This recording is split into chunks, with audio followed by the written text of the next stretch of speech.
अस्सलाम वालेकुम सर।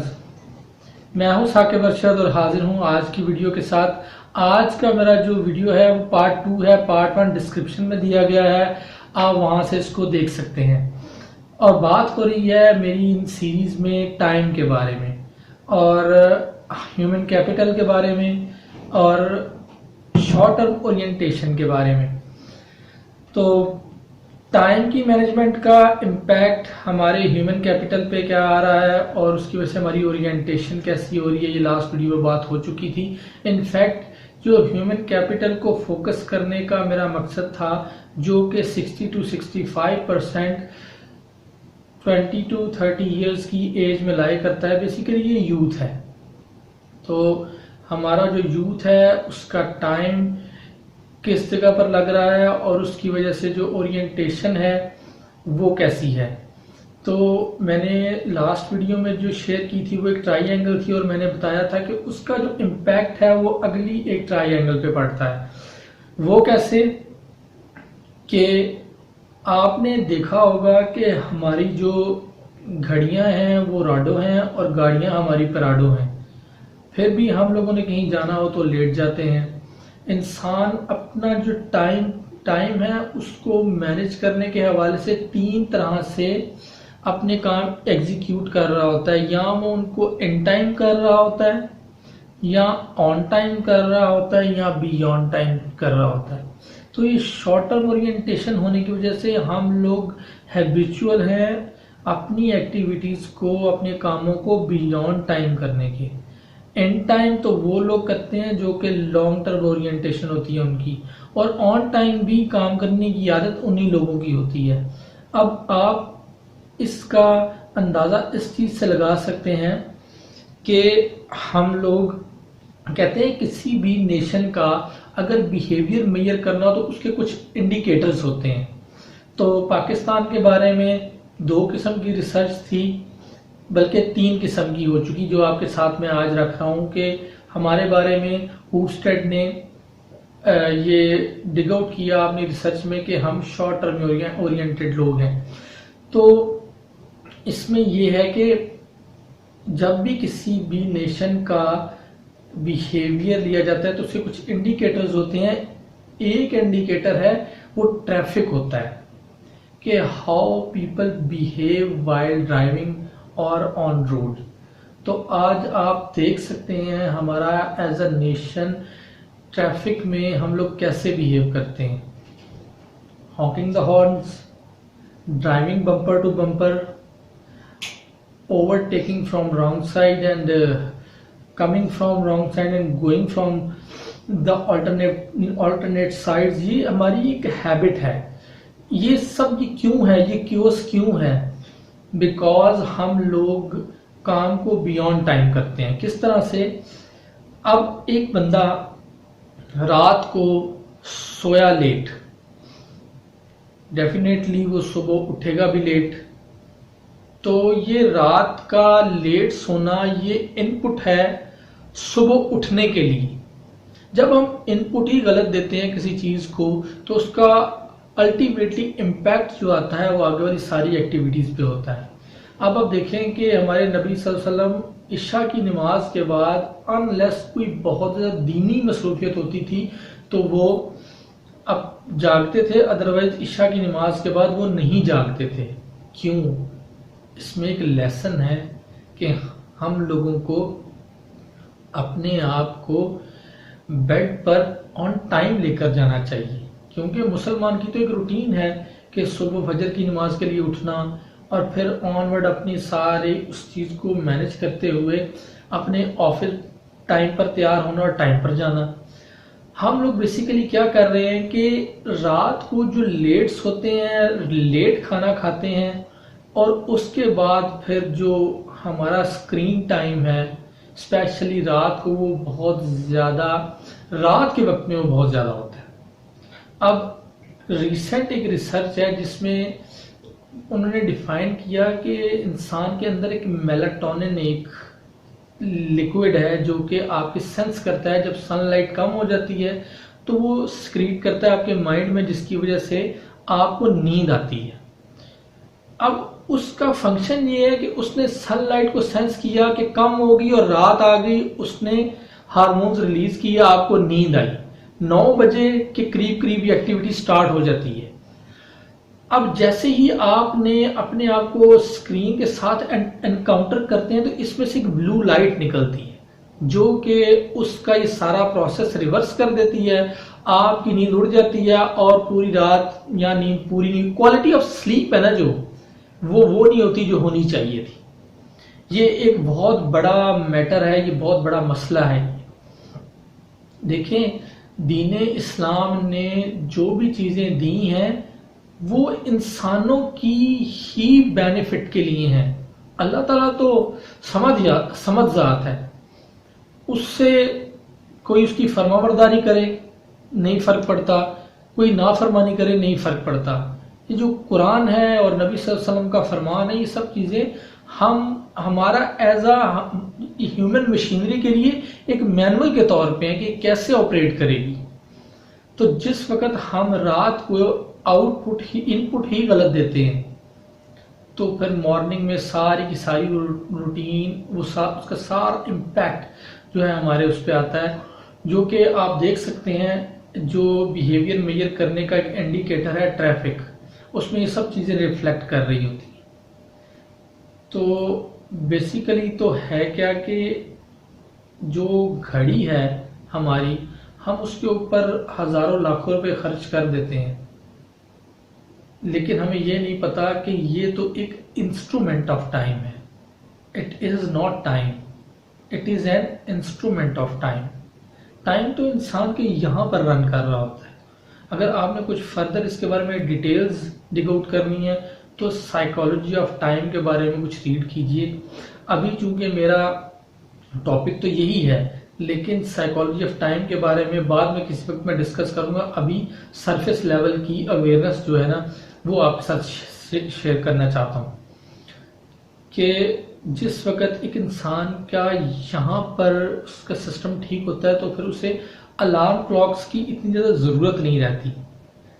उसको जो रूटीन है, इनपुट्स ठीक मिल रही होती हैं तो आउटपुट्स भी ठीक जा रही होती हैं। तो आपने सुना होगा कि passion is the most precious alarm clock which never lets you sleep. Passion जो है वो बहुत हद तक जो इस वक्त वायरल डेफिनेशन है उसकी, वो जुनून को कहते हैं। ये जुनून नहीं है, इसके बारे में मैं प्रॉपर एक वीडियो बनाऊंगा जिसमें पैशन को डिफाइन करूंगा मैं। तो अभी ये है कि हम लोग दूसरा इंडिकेटर, पहला इंडिकेटर क्या था कि हम ट्रैफिक में कैसे बिहेव करते हैं। दूसरा अगर आपने देखना हो तो ये टाइम से रिलेटेड तो नहीं है, ये एक इंटरनल बिहेवियर से रिलेटेड चीज़ है कि जिस वक्त हम कहीं खाने की टेबल पर इकट्ठे होते हैं तो वहाँ पर मर्दों को अपनी टाइयों का पता नहीं होता और औरतों को अपने दुपट्टों का पता नहीं होता। ये सब चीज़ें हैं, अगर आप इनको एक्युमुलेट कर कर देखें तो हमारी एक ओवरऑल एक बिहेवियर बनेगा जिसमें ये होगा कि आपको पता चलेगा कि हम शॉर्ट टर्म ओरिएंटेड होने की वजह से उसका नुकसान कहाँ कहाँ उठा रहे हैं। तो अब मैं आपको लेकर चलता हूँ आज की ट्रायंगल की तरफ, जो कि है कि अगर आपका टाइम मैनेज नहीं होगा तो उसका इम्पैक्ट कॉस्ट पर आएगा और कॉस्ट के बाद एनर्जी पे आएगा। ये एक ट्रायंगल है जो आपके साथ आज शेयर करना चाह रहा हूं मैं। टाइम, उसका इम्पैक्ट कॉस्ट पर और आगे से एनर्जी पर।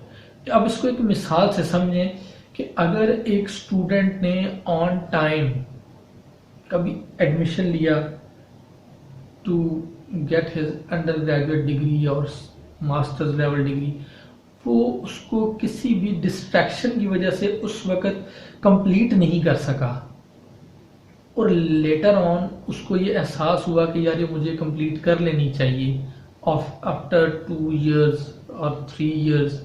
तो अब मुझे आप एक बात बताएं, अब यहाँ पर एक बात चल पड़ी है तो ये मैं आप लोगों के साथ शेयर करूँगा। आप मोस्टली हमारी एग्जेक्टिव एमबीए की और एमएस की क्लासेस उठाकर देखें तो आपको वहाँ पर लोग मिलेंगे, शादी भी हुई है, ऑफिस भी जाते हैं, बच्चे भी हैं, और साथ में पढ़ भी रहे हैं। अब देख रहे हैं कि शॉर्ट टर्म ओरिएंटेशन का किस हद तक इम्पैक्ट है हमारे ऊपर। बेसिकली हम सरकमस्टांसेस ड्रिवन लोग हैं। सरकमस्टांसेस पढ़ते हैं तो हमारी ड्राइव स्टार्ट होती है। अब मुझे बताएं, एक बंदा, उसने ऑफिस भी जाना है, उसने बीवी बच्चों को भी देखना है, उसने यूनिवर्सिटी की असाइनमेंट्स भी करनी है, वो तीनों शोबों में इंसाफ कर पाएगा? क्या है, यूटिलाइजेशन ऑफ एनर्जी मल्टीप्लाई हो चुकी है। काम को टाइम पर नहीं किया था, अब वही एमएस, वही एमबीए जो कल 50,000 में हो रहा था आज 1.5 लाख में हो रहा है। कॉस्ट मल्टीप्लाई हो गई, एनर्जी मल्टीप्लाई होगी। प्रॉब्लम क्या थी? टाइम सही मैनेज नहीं हुआ। जब इस ट्राइंगल का बैलेंस आउट हो जाएगा तो क्योस क्रिएट हो जाएगा। तो आज आपके सामने है सारा कुछ। और आज की वीडियो में टाइम को तो मैं लेकर चल रहा हूं अपने साथ।